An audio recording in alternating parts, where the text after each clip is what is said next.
اسماعیلی جو ہے، اگر ہم اسماعیلی کہتے ہیں تو یہ ایک جماعت ہے یا یہ ابھی ایک کمیونٹی بن گئی ہے؟ مثلا جس طرح دوسری کمیونٹیز ہیں ہمارے ہاں پاکستان کے اندر ہوتے ہیں، تو کمیونٹی کے الگ تقاضے ہوتے ہیں اور جماعت کے الگ ہیں. تو یہ بتائیے گا کہ کیا اسماعیلی ایک جماعت، مسلک یا مذہب کے طور پر ہے، فکر کے طور پر ہے، یا ایک کمیونٹی اور خاندان ہے؟ اس کے لیے آپ کو تھوڑا سا بیک گراؤنڈ میں ہمیں جانا پڑے گا، تاکہ سب سے پہلے ہمیں سمجھنا ہوگا کہ جماعت کیا ہے. ٹھیک ہے، تو میں اس کے مختصر جواب، اگر ہم تسبیح کے دانوں کو لیں اور اس کے اندر سے اگر آپ اس داغے کو جو ہے کاٹ دیں تو وہاں تسبیح کے دانے الگ الگ ہو جائیں گے، لیکن اس داغے کی وجہ سے ان کی ایک جماعت ہے. تو اسی طرح اسماعیلی عقیدے کے اندر چونکہ امامت کا جو تصور ہے، امام علیہ السلام کے ساتھ جڑنے کی وجہ سے ہم وہ ایک جماعت ہیں کہ ہمیں ایک جماعت کی صورت میں ہمیں جوڑنے والی ایک ہستی ہمیشہ دنیا میں موجود ہوتی ہیں. تو اس لیے ہم ایک جماعت کی حیثیت سے، کیونکہ اسماعیلی ایک جماعت کی حیثیت سے ہیں، تو وہ جماعت بھی لوگوں کی وجہ سے نہیں ہے کہ لوگوں کی ایک گروہ، بلکہ وہ جماعت صرف اور صرف ایک شخصیت یعنی امام علیہ السلام کی وجہ سے، اس کے ساتھ جڑنے کی وجہ سے، پھر ہم سب کو جو بھی اس عقیدے کے اندر جڑے ہوئے ہیں ان کو ایک جماعت کہا جاتا ہے. اگر وہ ایک شخصیت کو ہٹا دیا جائے کہ جس کے ذات میں سب جڑے ہوئے ہیں، تو پھر وہ جماعت کا تصور نہیں رہتا ہے. تو لہٰذا ہم ایک امام کی ذات کے ساتھ جڑنے کی وجہ سے ایک اسماعیلی جماعت ہے. اچھا، اسماعیلی جماعت ہے.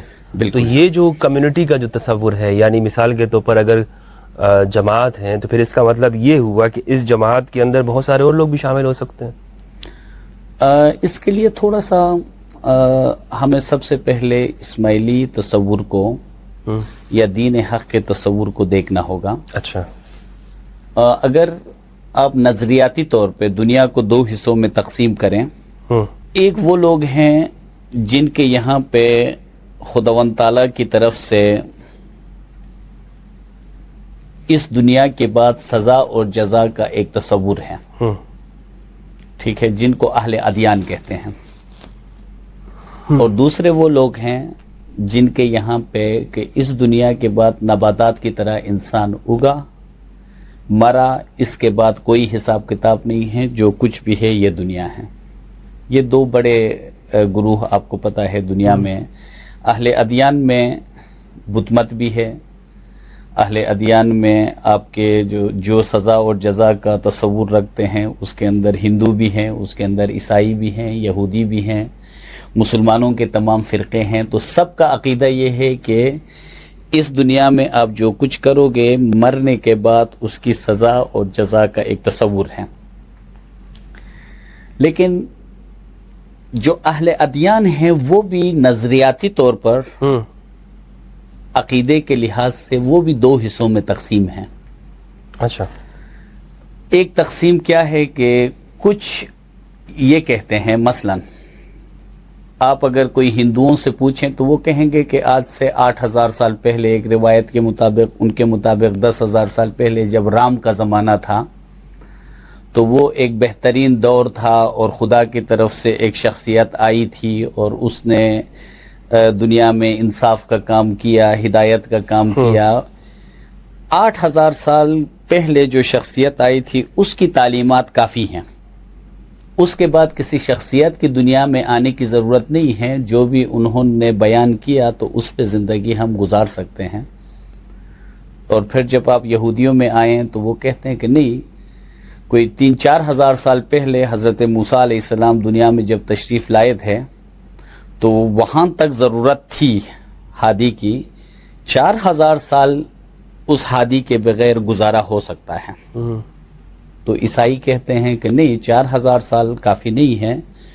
2,000 سال پہلے جب حضرت عیسیٰ علیہ السلام دنیا میں تشریف لائے تھے تب تک آسمانی ہدایت کی ضرورت تھی، لیکن 2,000 سال ہم اس ہدایت کے بغیر زندہ رہ سکتے ہیں. ان میں سے ہر ایک کے اپنے اپنے دلائل ہیں، جو بھی دلائل ہیں وہ اپنے طور پہ جو بھی دیتے ہیں ہم اس پہ نہیں جاتے ہیں۔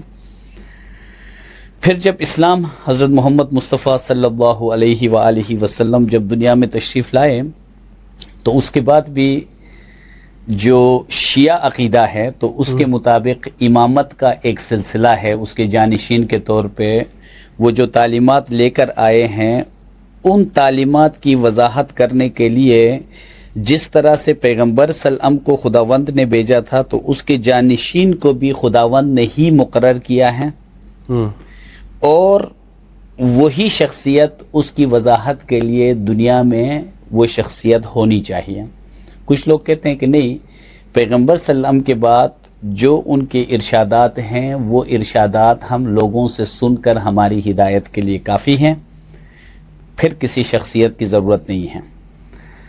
ہوتے ہوتے علی ھذا القیاس تقریباً آپ 800 سال کے ہیں، کوئی 1000 سال پہلے کی ضرورت تھی، کوئی 1200، کوئی 1500، کوئی 2000، 4000، 8000، لیکن تصور سب کا یہی ہے کہ گزشتہ کسی دور میں کوئی شخصیت ہدایت کے لیے آئی تھی تو اس شخصیت کی تعلیمات کافی ہیں۔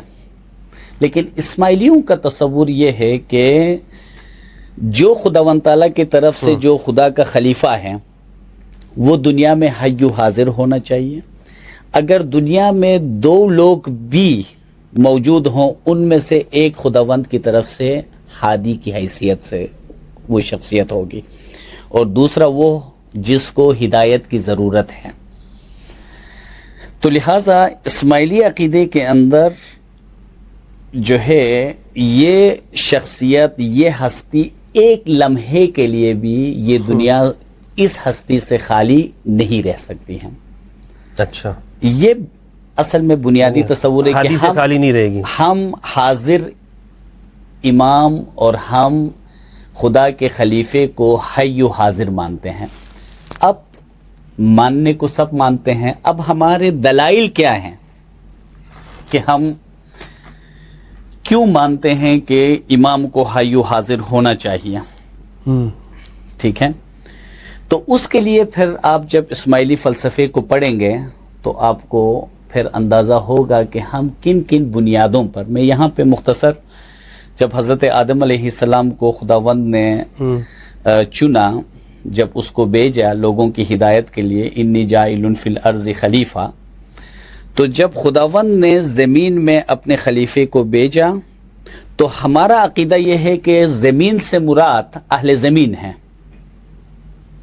زمین میں رہنے والے بسنے والے لوگ ہیں جن کی ہدایت کے لیے خدا نے بھیجا ہے۔ تو جب تک اہل زمین ہیں خدا کا یہ خلیفہ خدائی روح اور خدائی علم، وَعَلَّمَ آدَمَ الْأَسْمَاءَ كُلَّهَا، تو خداوندی اس علم کے ذریعے سے وہ لوگوں کی ہمیشہ کے لیے ہدایت فرمائیں گے۔ اور جب حضرت ابراہیم علیہ السلام کے وَإِذِ ابْتَلَىٰ إِبْرَاهِيمَ رَبُّهُ بِكَلِمَاتٍ فَأَتَمَّهُنَّ قَالَ إِنِّي جَاعِلُكَ لِلنَّاسِ إِمَامًا قَالَ وَمِن ذُرِّيَّتِي قَالَ لَا يَنَالُ عَهْدِ الظَّالِمِينَ۔ تو لہٰذا آدم علیہ السلام سے جو سلسلہ چلا وہاں سے حضرت ابراہیم علیہ السلام اور اس کے آل میں امامت کا یہ سلسلہ قیامت تک یہ سلسلہ جاری ہے، جس کے لیے